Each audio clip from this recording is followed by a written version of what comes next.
질 줄로 믿습니다. 자리에 앉아 주시기 바랍니다. 우리 이 시간 같이 하나님의 말씀 보겠습니다. 오늘 주신 하나님 말씀은 신약 성경 고린도전서 15장 9절에서 10절의 말씀입니다. 신약 성경 282면에 있습니다. 고린도전서 15장 9절에서 10절의 말씀.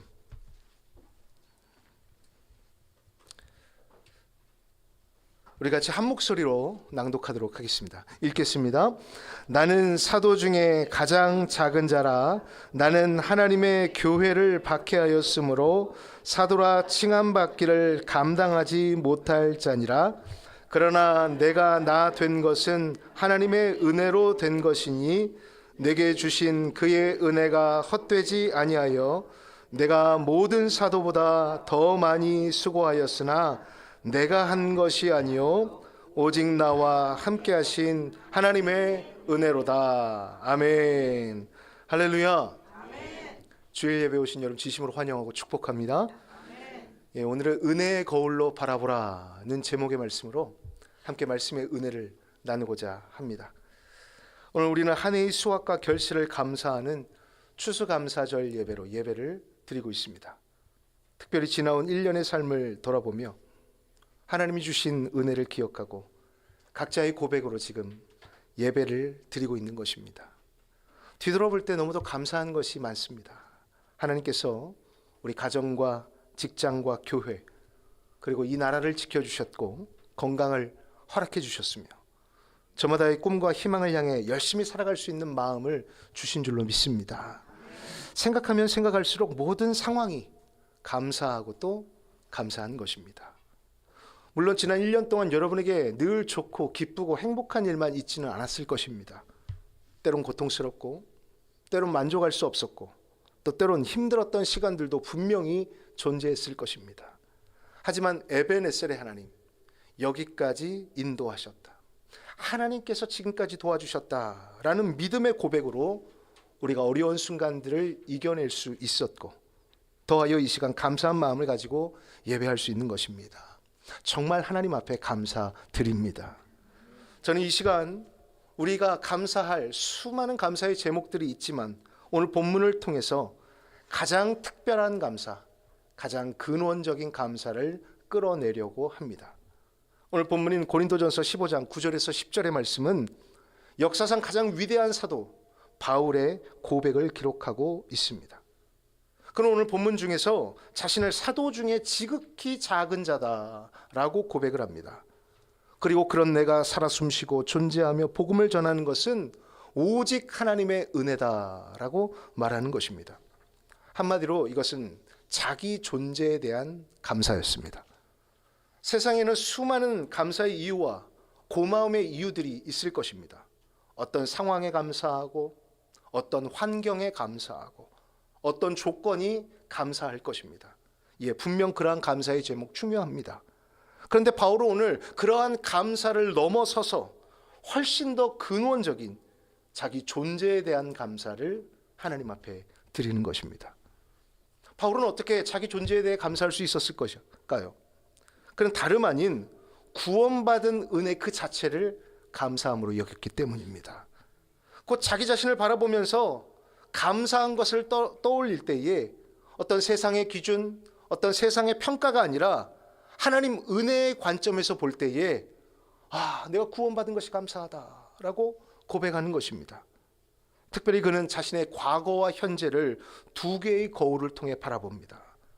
먼저는 과거를 비추는 거울로 자신을 평가했고 그리고 나서 현재의 거울로 비추는 자신을 평가합니다.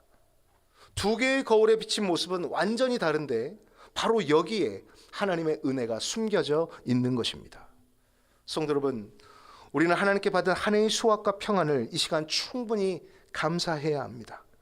부디 오늘 말씀을 통해 가장 먼저 여러분의 영혼 깊은 곳에서부터 우러나오는 존재에 대한 감사를 하나님 앞에 먼저 드리시기를 주님의 이름으로 간절히 축원합니다. 먼저 이 바울은요 과거의 거울로 자신을 바라본다라는 거예요. 우리 같이 9절의 말씀 다시 한번 읽어보도록 하겠습니다. 9절입니다. 나는 사도 중에 가장 작은 자라. 나는 하나님의 교회를 박해하였으므로 사도라 칭함받기를 감당하지 못할 자니라. 아멘. 여기 말씀을 보면 바울은 자신의 모습을 스스로 평가하는데 2번씩이나 낮은 평가를 내립니다. 나는 사도 중에 가장 작은 자라. 나는 사도라 칭함받기를 감당하지 못할 자라 라고 2번씩이나 자신을 깎아내립니다. 한마디로 자기 자신을 스스로 바라볼 때에 내가 사도라 칭함받기 아주 부끄러운 자격 없는 자라 말하는 것입니다. 여러분 왜 그럴까요? 이 고백 속에는 과거의 거울에 비친 모습이 너무도 부끄러웠기 때문입니다. 과거의 거울에 자신을 비추면 이렇게 자격이 없는 사람이 없어요. 그가 예수님을 만나기 전에는 하나님의 교회를 박해하고 예수 믿는 사람들을 잡아 가두는 사람이었습니다. 심지어 다메섹 도상에서 예수님을 만날 때에도 바로 그 직전까지 복음을 핍박하는 자로 그 길을 걸어가고 있었던 것입니다. 그는 살기가 등등했고 예수 믿는 자들을 색출해서 체포할 생각만 늘 가득했던 사람이었습니다. 그래서 그의 발걸음이 빨라지는데 그때 예수님이 부르시죠. 사울아 사울아 내가 어찌하여 나를 박해하느냐. 호련한 빛 가운데 들린 주님의 목소리, 그 순간 바울의 인생의 과거와 현재를 새롭게 나누는 출발점이 됩니다. 이때 주님께서 바울을 스톱하지 않으셨다면, 주님이 바울을 부르시고 바울의 손을 손잡아 주시지 않으셨다면 현재의 그는 없는 것입니다. 그러니까 바울은 과거의 거울에 자신을 비추며 본문에서 자신을 낮게 평가하는 거예요. 나는 하나님의 은혜가 아니면 도저히 하나님 앞에 설 수 없는 사람입니다 라고요. 여러분 이와 같은 바울의 고백은 오늘 본문뿐만이 아니라 그가 쓴 서신서 곳곳에 드러나는데 디모데전서 1장 15절에는 자신을 죄인 중에 괴수라고 표현하고 있으며 에베소서 3장 8절에서는 모든 성도들의 지극히 작은 자보다 가장 작은 자라고 평가합니다. 한마디로 과거의 거울에 자신을 비추면 자기같이 형편없는 사람이 없다라는 말입니다. 하지만 저는 바울의 이러한 고백이 진정으로 구원받은 사람만이 할 수 있는 고백이라 믿습니다. 구원의 감격, 구원에 대한 감사가 없으면 절대로 자신을 이렇게 평가할 사람은 없습니다. 바울이 그랬잖아요. 자기 자신의 모습이 어떤지 모르고 살았어요. 오히려 하나님 앞에 한 점 부끄러움이 없다라고 생각하고 그는 살았습니다. 자신은 율법을 철저히 지켰고 역사와 전통을 아는 사람이었고 누구보다 하나님의 뜻을 잘 실천한다 스스로 평가했던 사람입니다. 주님의 은혜의 거울에 자신을 비춘 것이 아니라 율법의 거울에 자신을 비추며 자신의 공의와 의로움에 기대어 살았던 것입니다. 성도 여러분, 저와 여러분 모두 하나님의 은혜로 구원받았습니다. 우리의 더러운 죄와 연약함은 십자가 대속의 은혜로 씻김 받았습니다. 칭의, 의롭다 칭함을 얻었습니다. 정말 과거의 여러분의 모습을 한번 떠올려 보세요. 어떤 모양으로, 어떤 공로로 우리가 구원받을 만한 아름다움을 우리는 가지고 있지 않았습니다. 따라서 여러분, 이 구원받은 기쁨이 오늘 이 시간 감사가 되시기를 바랍니다. 그리고 바울과 같이 과거의 거울에 자신을 비추어 주님 앞에 겸손히 나아갈 수 있기를 바랍니다. 내 힘으로는 도저히 구원받을 수 없었던 나 자신을 솔직하게 인정할 때 비로소 거기에서부터 깊은 감사가 일어나는 것입니다. 에베소서 2장 3절에서 5절 이렇게 기록되어 있습니다. 전에는 우리도 다 그 가운데서 우리의 육체의 욕심을 따라 지내며 육체와 마음에 원하는 것을 하여 다른 사람들과 같이 본질상 진노의 자녀이었더니 긍휼이 풍성하신 하나님이 우리를 사랑하신 그 큰 사랑을 인하여 허물로 죽은 우리를 그리스도와 함께 살리셨고 너희는 은혜로 구원을 받은 것이라. 아멘. 오늘 이 추수감사절에 이 고백이 저와 여러분에게 살아있기를 원합니다. 그래서 과거를 넘어 현재에는 감사할 수 있어야 하는 거예요. 여러분, 인생을 살다 보면 과거가 인생의 발목을 잡는 경우들이 있습니다. 수많은 정치인들이 청문회의 문턱을 넘지 못하고 유력한 자가 한순간에 나락으로 가는 그 이유 대부분 다 무엇입니까? 과거의 전력 때문입니다. 과거 때문에 성공할 기회를 번번이 놓치고, 과거 때문에 자신이 없고, 과거 때문에 현재의 스트레스를 받는 것입니다. 하지만 여러분, 이 신앙의 영역에서만큼은 과거에 내가 형편없었던 것이 전혀 문제가 되지 않습니다. 하나님이 그런 나를 선택하셨고, 하나님이 그런 나를 사랑하시어 구원받았기 때문입니다. 그리고 무엇보다 이제는 구원의 은혜로 살기에 이미 지나간 모습이며 현재의 모습은 그것이 아니기 때문입니다. 바로 그것을 느낄 때에 바울과 같은 고백이 나오는 거예요. 내가 잘나서가 아니라 나같이 연약한 사람, 나같이 부족한 사람을 하나님이 사랑해 주셨구나. 참 감사하다. 할렐루야. 중요한 것은 지금 이 순간 그 부끄러운 과거를 회고하며 과거의 거울로 나를 비춤으로 지금 이 순간 하나님의 은혜가 얼마나 큰지를 깨달을 수 있는 것입니다. 사랑하는 성도 여러분, 오늘 바울의 고백이 저와 여러분에게도 있기를 소망합니다. 과거를 비추는 거울 앞에 자신을 솔직하게 드릴 수 있는 용기가 있기를 원합니다. 그래서 그 옛날 부족한 나를 사랑해 주시고 택하시고 품어주신 주님의 사랑에 오늘 마음껏 감사할 수 있기를 주님의 이름으로 간절히 축원합니다. 그리고 나서 우리는 오늘 말씀을 통해 바울이 두 번째 거울로 자신을 비추고 있는 것을 보게 되는데, 곧 현재의 거울입니다. 우리 같이 10절의 말씀을 한번 읽어보도록 하겠습니다. 10절입니다. 시작. 그러나 내가 나 된 것은 하나님의 은혜로 된 것이니 내게 주신 그의 은혜가 헛되지 아니하여 내가 모든 사도보다 더 많이 수고하였으나 내가 한 것이 아니요 오직 나와 함께 하신 하나님의 은혜로라. 아멘. 여기서 바울은 이제 시선을 돌려서 현재의 거울로 자신을 바라봅니다. 그러면서 첫 마디로 뭐라고 하느냐? 그러나 라고 선포합니다. 그러나 무엇에 대한 부정입니까? 과거와 지금은 전혀 다르다라는 반전의 고백인 것입니다. 이 말은 옛날 과거의 거울로 나를 비췄을 때는 정말 부끄럽고 사도 중에 나 같은 자가 사도로 쓰임받았다. 정말 사도 중에 가장 작은 사도다. 그러나 무슨 말입니까? 이제는 내가 모든 사도보다 더 많이 수고하는 사람이 되었다. 곧 이 모든 것은 하나님의 은혜다라고 말하는 것입니다. 정말 극적인 반전이자 변화된 모습입니다. 과거의 거울에 비친 바울의 모습은 형편없으나, 그러나 하나님의 은혜가 그 형편없는 사람의 모습을 완전히 덮어버립니다.